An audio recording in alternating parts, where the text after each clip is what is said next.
for a healthier tomorrow. Have you received your shot yet? The Regional Health Services in Region 2 invite you to get vaxxed and get a chance to receive a COVAX hamper.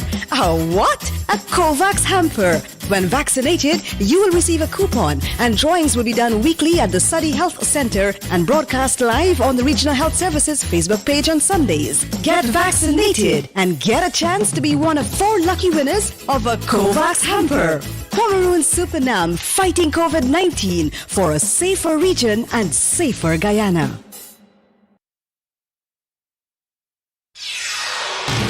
This is the news on top of the hour. Live from our studio in Georgetown. Kaieteur Radio, 99.1 FM. Good evening. Welcome to this evening's Newscast on Kaieteur Radio. Kevin Smith here. Let's get to the news in detail.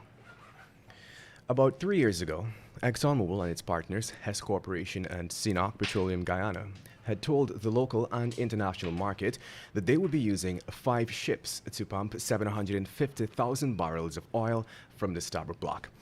They had said this would be accomplished by 2026 latest. Today, those figures have increased significantly. Head of Hess Corporation, John Hess, has revealed that ExxonMobil is now racing to produce up to 1.2 million barrels of oil from the Stabroek Block.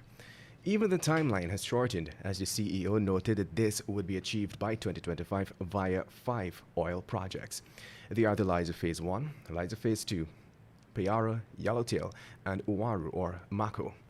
Chief Operating Officer of Hess Corporation, Greg Hill, was keen to note that the Liza Phase 1 project is already operating at nameplate capacity. In other words, it is producing 120,000 barrels of oil per day.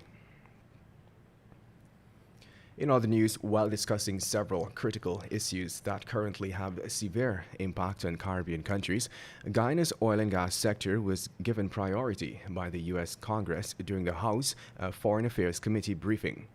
During Wednesday's briefing, Congressman Alvio Sayers stated that the U.S. government should work to ensure that every citizen of Guyana benefits from the oil revenues. Sayers further conveyed that the U.S. government will engage Guyana's government, the opposition, all businesses and civil society to achieve an advanced, inclusive economic growth. Fellow Congressman Mark Green, a ranking committee member, in his presentation stated that this year has proven to be a pivotal year for the Caribbean's energy resources and highlighted that Guyana's oil sector is growing and will potentially provide an alternative to Venezuela's. In other news, separate early morning fires yesterday destroyed 3 properties in the city, leaving 30 persons homeless. 2 of the 3 properties destroyed by the separate fires are a vulcanizing shop and house located at Durban and George Streets, work in rust. The third was another house located at Lot 8 Tuckville squatting area.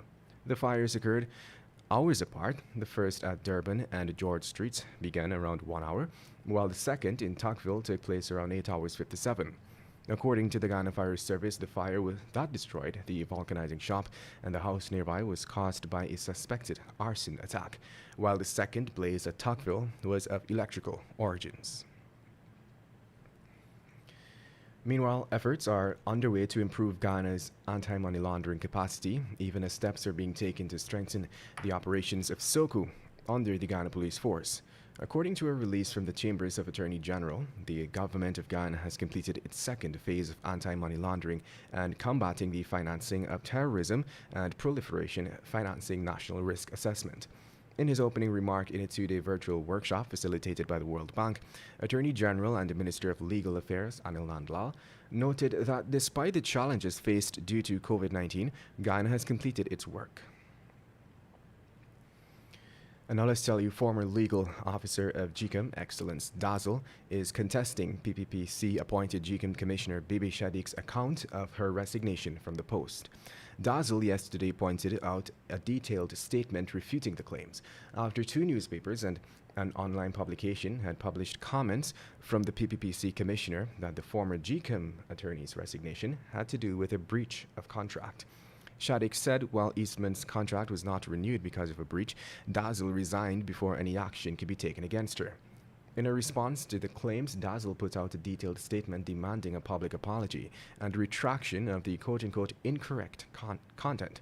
contained in the articles. She said her resignation from the post of legal officer at GCOM followed the accusations and a request for her outstanding annual leave.